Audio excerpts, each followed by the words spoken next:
Hi all, എല്ലാവർക്കും എൻ്റെ പുതിയൊരു വീഡിയോയിലേക്ക് സ്വാഗതം. ഇന്നത്തെ റെസിപ്പി സൗത്ത് ഇന്ത്യൻ സ്വീറ്റ് റെസിപ്പിയാണ്. റവ കേസരി. റവയും പഞ്ചസാരയും മാത്രം വെച്ച് വളരെ ഈസി ആയിട്ട് പെട്ടെന്ന് തന്നെ ഉണ്ടാക്കിയെടുക്കാൻ പറ്റുന്ന റെസിപ്പിയാണ്. കുട്ടികൾക്കൊക്കെ ഒത്തിരി ഇഷ്ടപ്പെടുന്ന റെസിപ്പിയും കൂടിയാണ്.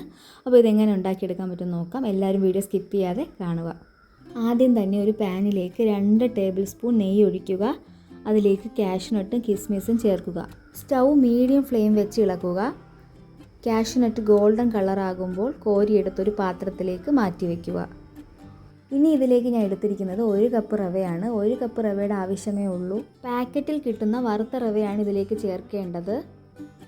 ഇനി നേരത്തെ വെച്ച അതേ നെയ്യിലേക്ക് 1 ടേബിൾ സ്പൂൺ നെയ്യും കൂടെ ആഡ് ചെയ്ത് റവ ചേർത്ത് കൊടുക്കുക.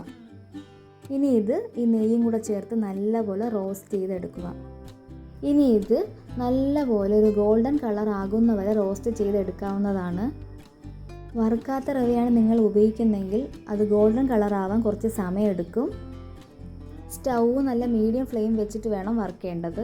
അപ്പോൾ ഏകദേശം റവയുടെ കളർ മാറിയിട്ടുണ്ട്, ഗോൾഡൻ കളറായി മാറിയിട്ടുണ്ട്. നല്ല രീതിയിൽ ക്രിസ്പി ആകുന്ന പോലെ ഇളക്കി കൊടുക്കുക. അപ്പോൾ ഇത്രയും റോസ്റ്റ് ആയാൽ മതി. ഇനി ഇത് ഓവറായിട്ട് റോസ്റ്റ് ആക്കേണ്ട കാര്യമില്ല. ഇനി ഇത് ഒരു പാത്രത്തിലേക്ക് മാറ്റുക. റവ മാറ്റിയ ശേഷം ഒരു പാനിലേക്ക് 2 കപ്പ് വെള്ളം ചേർക്കുക. 1 കപ്പ് റവയ്ക്ക് 2 കപ്പ് വെള്ളത്തിൻ്റെ ആവശ്യമുള്ളൂ കേട്ടോ. ഇനി ഇത് ഫ്ലെയിം കൂട്ടി വെള്ളം നല്ലപോലെ തിളപ്പിക്കുക. തിളപ്പിച്ച ശേഷം ഇനി ഇതിലേക്ക് കളർ ആഡ് ചെയ്ത് കൊടുക്കാം. മഞ്ഞ കളറിന് വേണ്ടി സാഫ്രോൺ ഉണ്ടെങ്കിൽ അത് നന്നായിരിക്കും, അല്ലെങ്കിൽ ഫുഡ് കളറും ചേർക്കാവുന്നതാണ്. എൻ്റെ കയ്യിൽ അതൊന്നുമില്ല, അതുകൊണ്ട് ഞാൻ മഞ്ഞൾപ്പൊടിയാണ് ചേർക്കുന്നത്.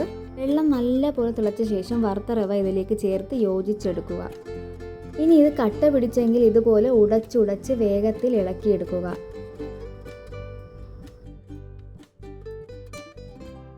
ഇതിലുള്ള വെള്ളം റവ വലിച്ചെടുക്കുന്നത് നിങ്ങൾക്ക് കാണാൻ കഴിയും. വെള്ളം നല്ല രീതിയിൽ വറ്റാൻ വേണ്ടിയാണ് നല്ലപോലെ ഇളക്കി കൊടുക്കുന്നത്.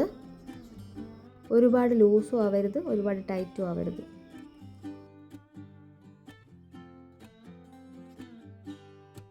ഇനി ഇതിലേക്ക് നല്ല ഫ്ലേവറിന് വേണ്ടി 4 ഏലക്ക പൊടിച്ചത് ചേർത്ത് കൊടുക്കാം.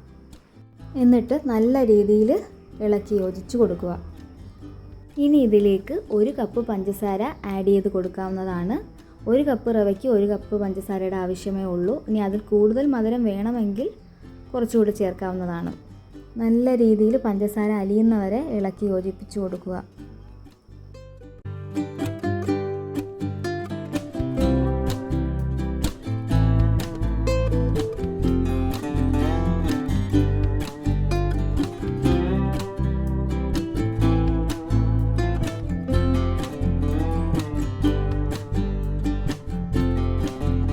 പഞ്ചസാര മിക്സ് ചെയ്ത് ഇളക്കിയപ്പോൾ ഇത് ലൂസായി. ഇനി ഇതിലേക്ക് 1 ടീസ്പൂൺ നെയ്യും കൂടി ആഡ് ചെയ്ത് കൊടുക്കാവുന്നതാണ്.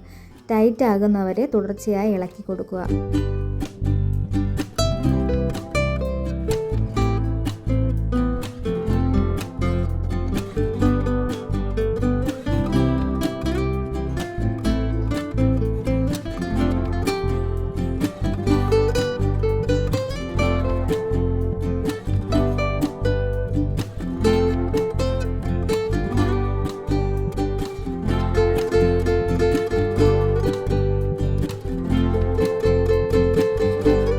അതിനുശേഷം നേരത്തെ വറുത്തു വെച്ച കാഷ്യൂനട്ടും കിസ്മിസും ചേർത്ത് ഇളക്കുക. നല്ല രീതിയിൽ വേഗത്തിൽ ഇളക്കിയെടുക്കുക. മീഡിയം ഫ്ലെയിം ആയിരിക്കണം കേട്ടോ ഇളക്കിയെടുക്കുമ്പോൾ. അങ്ങനെ റവ കേസരി റെഡി ആയിട്ടുണ്ട്. ഇത് ചൂടോടെ നിങ്ങൾക്ക് ഇഷ്ടമുള്ള ഷേപ്പിൽ മോൾഡ് ചെയ്തെടുക്കാവുന്നതാണ്. ഇനി ഇത് ചൂട് മാറിയതിന് ശേഷം 2 ദിവസം ഫ്രിഡ്ജിൽ വെച്ച് ഉപയോഗിക്കാവുന്നതാണ്. അതേപോലെ തന്നെ ഷുഗർ പേഷ്യൻറ്റും കൊളസ്ട്രോൾ ഉള്ളവർ ഒരിക്കലും ഇത് കഴിക്കരുത്. കാരണം ഇതിൽ അത്രയും പഞ്ചസാരയും നെയ്യും ചേർത്തിട്ടുണ്ട്. കുട്ടികൾക്കൊക്കെ ഒത്തിരി ഇഷ്ടപ്പെടുന്ന ഒരു സ്വീറ്റ് ഐറ്റം കൂടിയാണ് കേട്ടോ ഇത്. അപ്പോൾ എല്ലാവരും ഒന്ന് ട്രൈ ചെയ്ത് നോക്കുക. എന്നിട്ട് നിങ്ങളുടെ അഭിപ്രായം കമൻറ്റ് ബോക്സിൽ അറിയിക്കുക.